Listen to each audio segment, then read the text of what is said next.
Hey, how's it going, everybody? So we're going to be doing a review for the Declaration B4 today.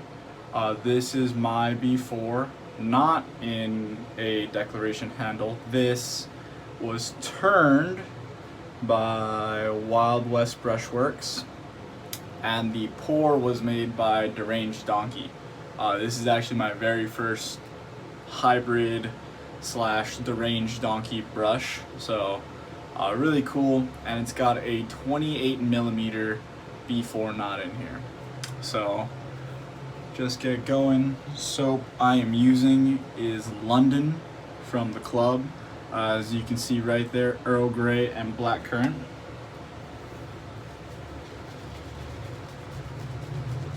So the B4, sorry I let that guy pass first, super cool, so sick. But the B4 is kind of a step up from the B3 in terms of softness. So it still has a decent amount of backbone and scrub, but when you paint, it's a little softer.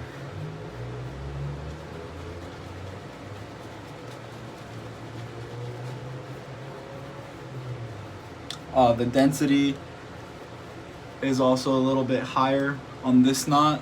Granted, this is a 28 compared to a 24, but I think in general the B4 is just slightly denser feeling.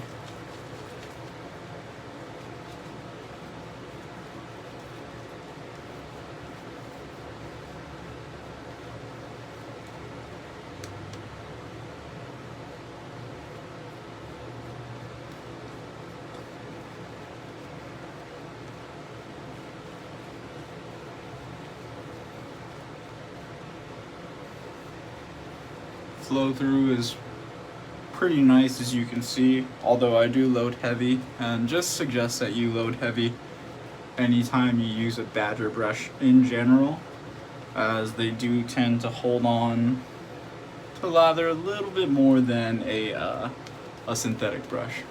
So just make sure you load heavy, you know, as the old saying goes, load it like you hate it, soap is cheap. Unless it's not, in which case maybe don't load it so heavy and maybe use a different brush, you know. Most soaps are cheap, some soaps are not cheap. But anyway. Yeah, definitely a nice brush. Definitely worth seeking out. So with B3 and B4, I think those are going to be the most I'd say widely available batches, maybe along with B7, but we'll talk about that more when we get there. And then once you get to 5 and 6, those are probably the most coveted next to batch 1 and 2.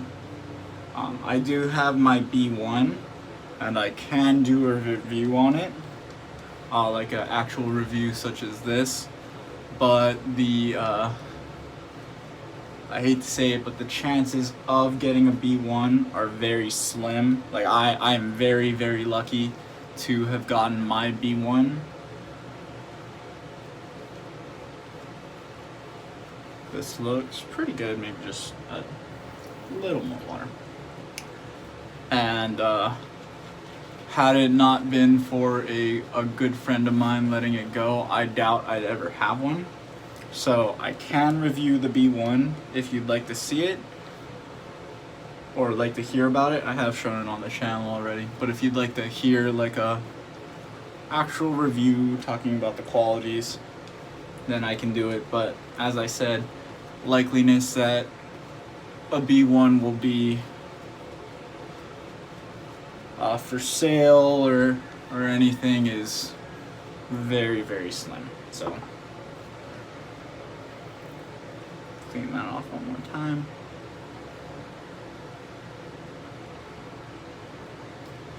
Yeah, just some final thoughts. Like I was saying, overall, it's a great brush. If you like some scrub, but you still want some softness, but I mean, you still kind of have to like a little bit more of a scrubby knot.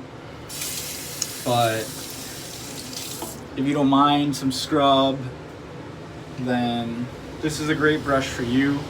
Like I said, B3 and B4 are probably going to be the ones out in the wild that you'll find the most of for sale.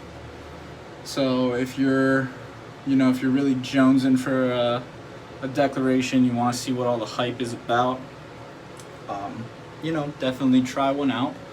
As I said with the B3, they're not cheap, however, unfortunately, and you'll just have to gauge whether the offer being made to you is worth it or not. I can't tell you like, hey, that's a great deal or that's not a good deal, because you can see the market value for the brushes online, and some people just straight up don't want to pay that much for a brush, which is fine. It is pretty pricey. You can pay half as much and get brushes that do the same job. It's just like kind of an experience, what you want, so that's where I can't say like you should definitely do it or not. You got to make that final decision whether or not you want to buy it. But if you're gonna ask me like, is it a good brush or not? Yeah, it's a good brush, definitely, for sure. But anyway, that is my review on the B4. I hope you found this helpful, and I'll get going with my shave and talk about some random stuff. Maybe, I don't know. But anyway, here we go. Razor for today, going with the MIDI. I absolutely love this thing. Probably one of my favorite razors, if not my favorite razor to shave with, just cause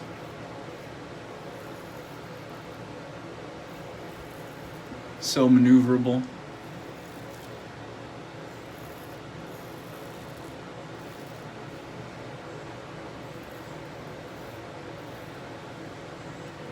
Yeah, really nice. And if you haven't seen me shaving with my straight spine razors too often, it's just because I really just prefer these slight smiles. I think they just give a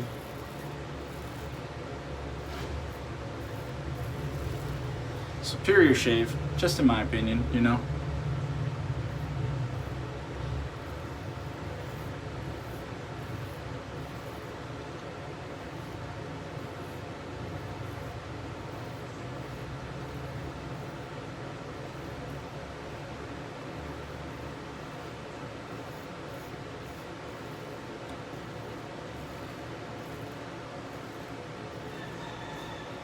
But I just love the way they cut.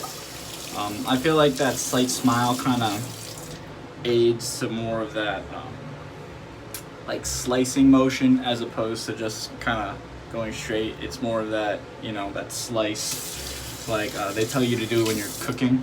You're not supposed to just like push the knife straight down. You want to slice through, and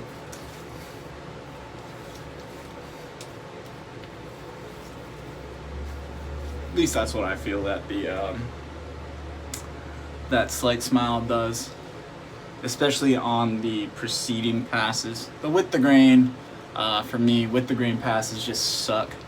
I think it's the way my hair grows.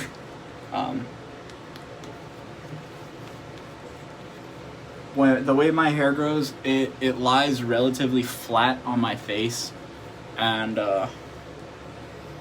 trying to get it to stand up is pretty hard. So because it lies flat,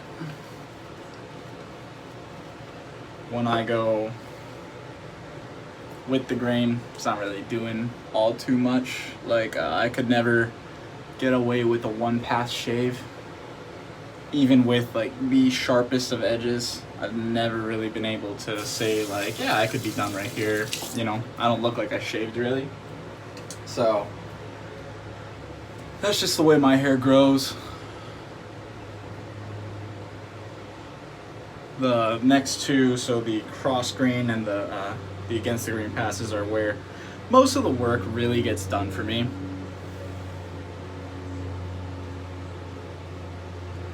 So here we go.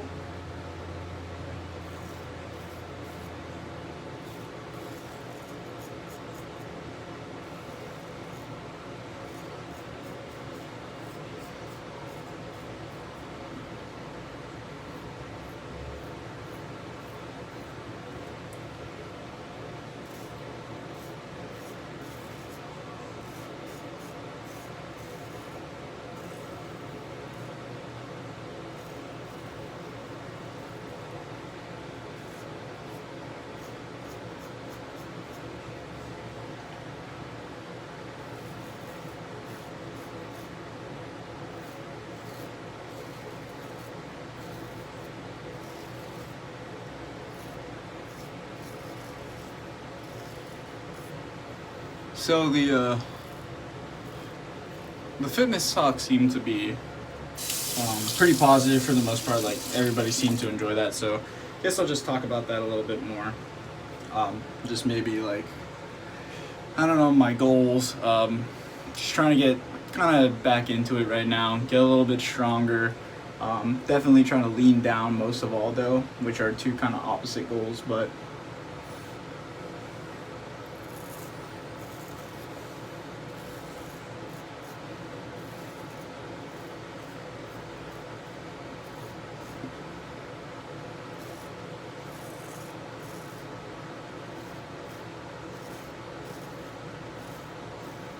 When you take a kind of a longer break, you can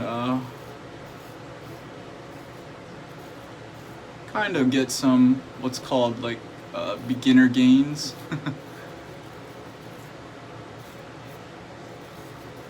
Again, so when you're a beginner, your body's not used to the training stimulus, so it starts really really developing a little quicker. So your first, like, probably about 5 or 6 months, you'll see the most progress really quick, and then from there it kind of starts to taper off. So I took a break from the gym for about I want to say 2.5 to 3 years due to a wrist issue. I mean, I would go intermittently when my wrist would feel better, and then because of going, my wrist pain would flare up again, and it's finally gone away. So trying to just get back into it, get consistent, stay on a schedule, and I think that's the most important time. I was watching a YouTube video, I forget by who, but they were saying, I think it was Athlete X, and he was saying that when you talk to people who are fit and have like a healthy lifestyle, you don't want to just work out to get to your goal and then just stop right there. You want to make it a healthy habit, and just because you're not getting like super jacked and super ripped and everything doesn't mean you're not being healthy. You just want to do some kind of activity, some kind of exercise, not only for muscles but for your bones too. Like, training will also help strengthen your bones, strengthen your tendons and your ligaments. So it not only helps with like strength, it just kind of helps promote longevity for your body, and I think that's really the most important thing. But yeah, when you talk to people who lead a healthy lifestyle, like a fitness lifestyle, they always go to the gym at the same time. They try to just, either when they wake up, they go to the gym. A couple hours after they wake up, if that's how their schedule works out, they go to the gym. After work, they go to the gym. They get home, they have a meal or something, they go to the gym. Something like that. It's always about the same time every single day, or depending on your workout split and don't want to get into that too much. But I'm gonna strap real quick. That's just how they do it.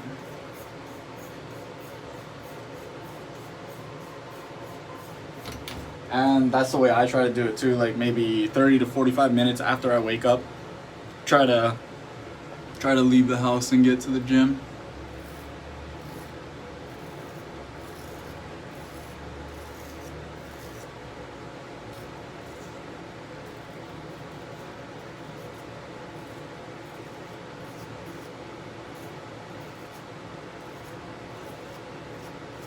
And I do agree that doing it that way is the best way to do it. I'm the type of person who likes to have a very kind of routine, set schedule. I know what I'm doing, things like that.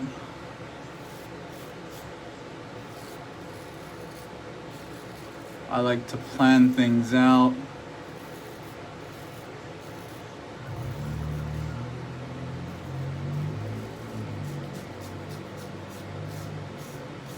Like when I'm eating, I kind of like to just eat not the same things every single time, but for the most part, like day by day, I really eat a lot of the same things. And if I feel like I'm gonna get bored, I kind of change it up. But for the most part, I just stick to something that I like, go with it. When I feel like I'm getting bored, I'll switch it out.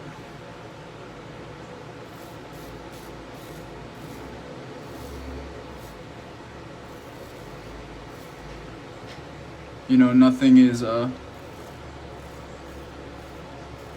set in stone for the most part.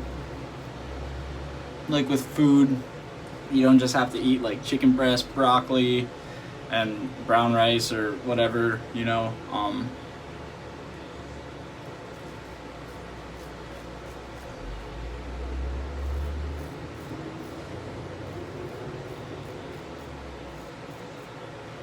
If you do and you enjoy it and that's what works for you, great. I mean, that's a great way to eat.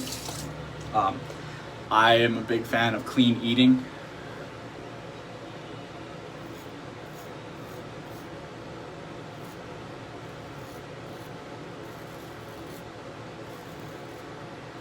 What you put into your body does matter.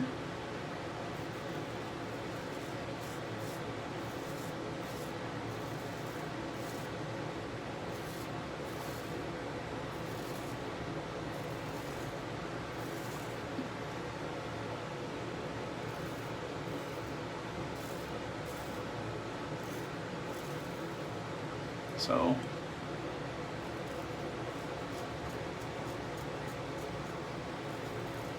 but you know, everything in moderation. Like I track my macronutrients, so what that means is I take my calories that I should be eating and I break it down into carbs, fats, and proteins, and I'm trying to hit those numbers instead of just hitting a certain amount of calories. It's a little bit more of a better way to do it, especially if you're trying to like kind of lose weight while maintaining muscle mass, or you're trying to do more of a controlled mass building phase, or just anything like that. It's better to do it that way. That way you know you're hitting, especially that protein number. To me, that's the most important when I'm trying to just track, because that's what will help you maintain your lean muscle mass.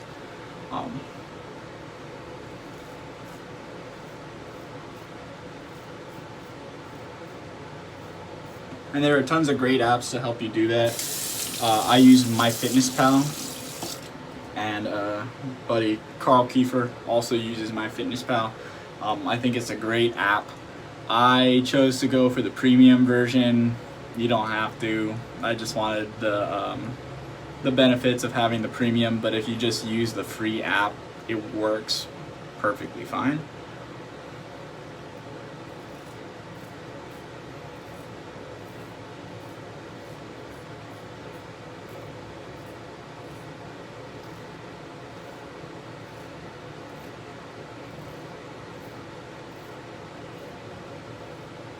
Yeah, especially for me right now, because I'm trying to decrease my body fat. I'm just trying to eat as much of the protein as I can, and if I have leftover carbs and fat, you know, I'm good with that. Not too worried. But yeah, to me, you can still eat clean and track your macros. There's no reason to not do that. That's what I'm doing, and tracking sounds kind of like a pain. In order to do it, you need to get a food scale and weigh out your food and just kind of portion out your day. But to me, once you're kind of more used to it, you kind of know what you're looking at as far as serving size and portions. And tracking your macros also really helps with portion control, which I feel is one of the main issues when people are just gaining weight and they don't know why they're not losing weight. You can still overeat healthy food and gain weight.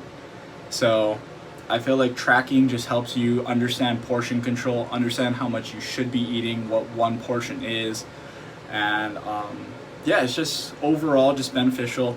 It seems like a pain, but once you get more used to it, I feel like it's not something you got to do really long term, like maybe after a couple, maybe 6, maybe 12 months if you want to be really strict with it. But once you do it for that long, you get a good gauge of how much you should be eating, what your portion size is. And I feel like maybe you don't have to track for the rest of your life. If you want to, no harm, no foul. That's a great thing. But if you don't want to, just try to understand your portions, understand what you should be eating. And I think that's the most important thing, because you're doing this for, your health, not like to be super insane about it. I know people don't like the word obsessed, but I feel like if you tracked for the rest of your life, that would just be a pain, and no one wants to do that. You can't have a life, you can't go out and eat, things like that. So like I said, train for and eat for longevity, not just like short-term goals, because that's kind of the way you end up failing, regressing. So try to make more of a lifestyle change. Don't think of it as a diet, think of it as more of your lifestyle. And I just think thinking about it in more of a long-term way instead of a short-term way is just the healthier, more successful way to do things. And yeah, that's about it. I'm gonna drink some coffee real quick, and I'm gonna put on my aftershave, matching.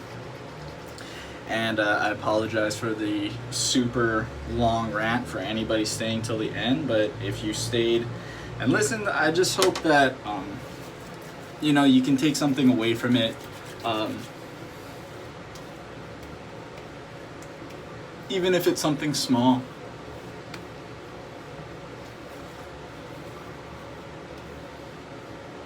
Or hopefully this might kind of help you understand something you had questions about. And if you have any kind of questions about fitnessy stuff, I'd be happy to help you. Or my knowledge base is not as big as a lot of people on YouTube's. So if you have a question, I'd love to just kind of help point you in the right direction and get you started. So yeah, that was a great shave. This is a shaving channel after all. But yeah, that was excellent. Great shave. Hope I didn't bore you guys too much with the fitness talk again. If you don't mind that, it seemed mostly positive. I think people kind of enjoyed that. But yeah, I love talking about this. Can kind of maybe think of a new topic every single day I can touch on.